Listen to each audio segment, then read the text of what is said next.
We had talked about the TONJE rules, the application and the implication. Now, I wanted you to know, to have background information as to why TONJE wanted work limitation. There are those people who would work at a certain rank forever. And if you have to talk of all ranks, you'd have so many books, so many, not less than 24 books. But I'll only touch on one position for you to understand why and how TONJE came to that conclusion.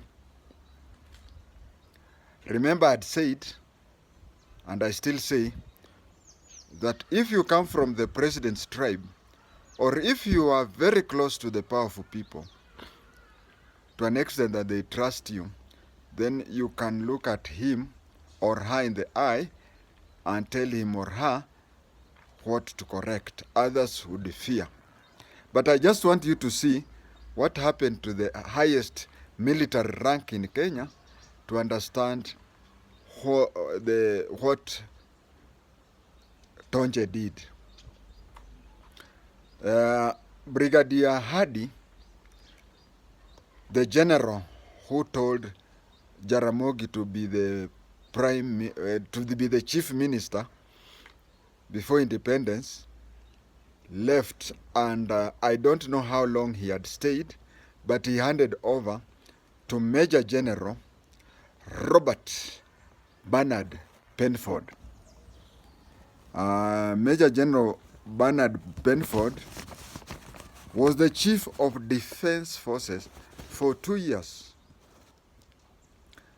That was 1968 to 1970. Then in 1970, the rank was Africanized, and the person to take over was Brigadier Joseph Musimi Lele Ndolo. He was promoted to Major General and made both the Army Commander and the Chief of Defense Forces. He served for 2 years, between 1970 and 1972.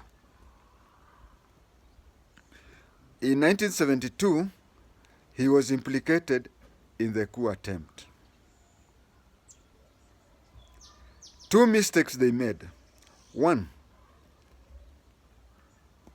Major General Ndolo already had started celebrating, killing goats and whatever, and saying, this is the last time I'm having a feast here. The next feast I'll be having at State House. You don't celebrate before you win. You celebrate after you win. The second mistake was that they roped in Mwalimu Julius Kabarage Nyerere of Tanzania. We have regional bosses.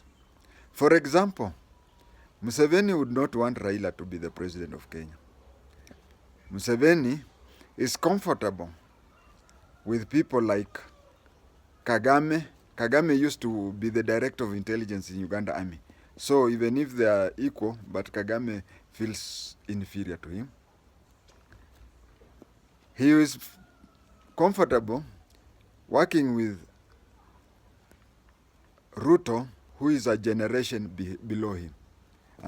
So you'll find that a person like Museveni, although he's a leftist like Raila, but he would be more comfortable with the Ruto than Raila.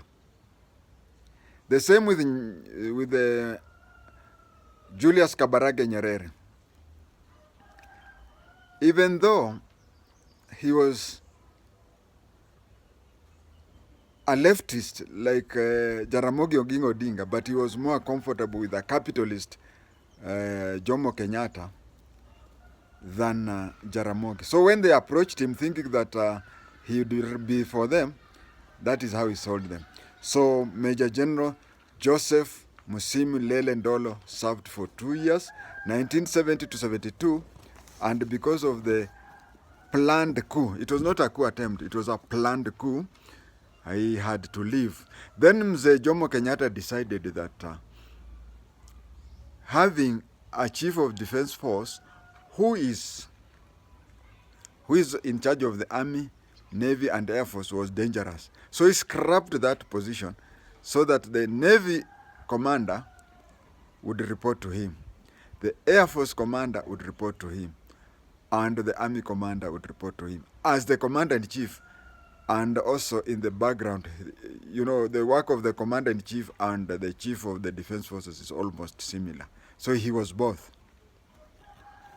In 1972, Major General Jackson Kimeu Mulinge took over.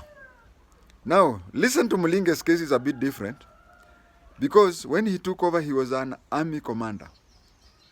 But later on, when Moi became the president, he convinced Moi to reintroduce the rank of Chief of Defense Forces, but this time it was called Chief of the General Staff, CGS.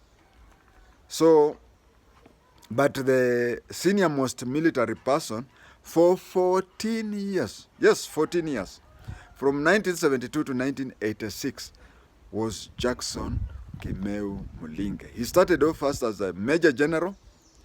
Later he was promoted to lieutenant general, and he retired as a full general. Now you can imagine how many people, how many military officers, very competent, whose profession could not be given because somebody was staying there forever, like a rock of all ages. In 1986, General Jackson Kimeu Mulinge retired, and in his place, the General Mohammed Haji Barrow Mohammed Haji Barrow Mohammed, that is his full name, Mohammed Haji Barrow Mohammed, but people used to call him General Mohammed Mahmoud. He was the chief of the general staff for 10 years. That is 1986 to 1996. Now, if you take the 24 years, how many competent military officers were never given an opportunity to serve, to show their capability? That is what affected TONJE. TONJE joined in 1996 up to the turn of the century. And again, if you look at all these people, Major General Robert Bernard Penford, you see Amaluya, Penford, not Benford. He was from the army. Major General Joseph Musimi Lelendolo was from the army. Major General Jackson Kimeu Mulinge was from the army. General Mahmoud used to don in the Air Force uniform, but he was not an airman. General Mahmoud was an infantryman. I don't know, TONJE is alive. I have never met him, but I think he got concerned. Yes, he was an army man. TONJE was an army man, a soldier, they call them soldier, because the other ones are called sailors and others are called airmen. He was concerned that even though Mahmoud donned the Air Force uniform, Mahmoud was a soldier, an infantryman. What in police we call general duty. And some people call them regular police. So he was a regular army. The way you can say a regular police, he was a regular army. And again, you have to bear in mind that he retired in 1996, but he was supposed to retire in 1982. Now, 82 to 96, he had served how many? 14 years past his retirement age. You know, he became a hero in the 82 because he was at the headquarters, akirudisha vitu akue raia.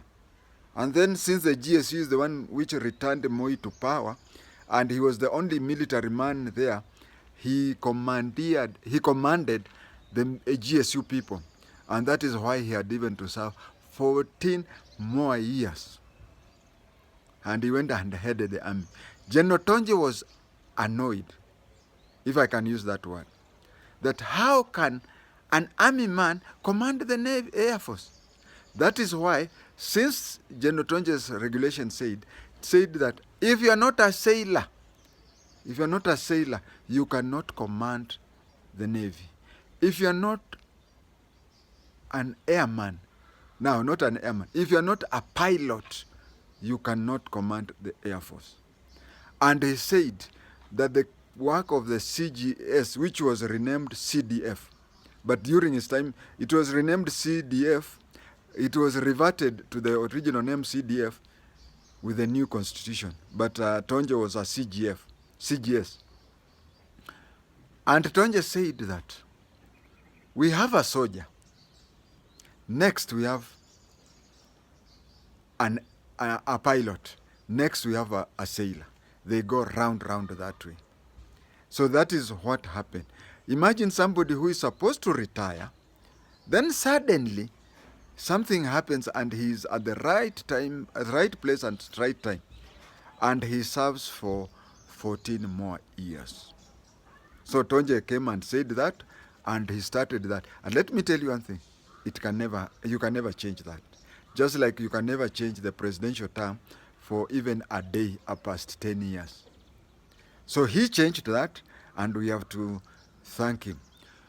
I have an issue with the National Police Service. Do you know that the Deputy Inspector General for Administration Police is a general duty officer? GD, what you people call a regular police officer. He was an OCS Parklands. He rose, and he was a very hardworking person, and ended up as the Commandant Kiganjo. He left Kiganjo, went and became the DIG. I think he's going to retire. In the future, we should have Tonje rule in the National Police Service, whereby for you to have been to head the DCI, you should be a detective. For you to head the general duties, you have to be a GD person. And for you to head AP, you have to be an AP. And then again, they go to rotational. All the inspector generals to date, they have been GDs. Of course, we have had my 2 intelligence officers as inspectors general, but they went there basically. Even me, I'm a GD person by nature, although I can also say I'm a DCI person, and I can also say I'm a GSU officer because I was trained in GSU, such things. But let us have a situation where it is rotational, such that the next DIG, if he's not from DCI, the next IGP, if he's not from the DCI, let him be, or her, be from AP. Yeah, let him or her either be from AP or the DCI. Let it be rotational, just like the Tonje rules. I think you have learned something there, and I think you'll rush to the till number. Thank you.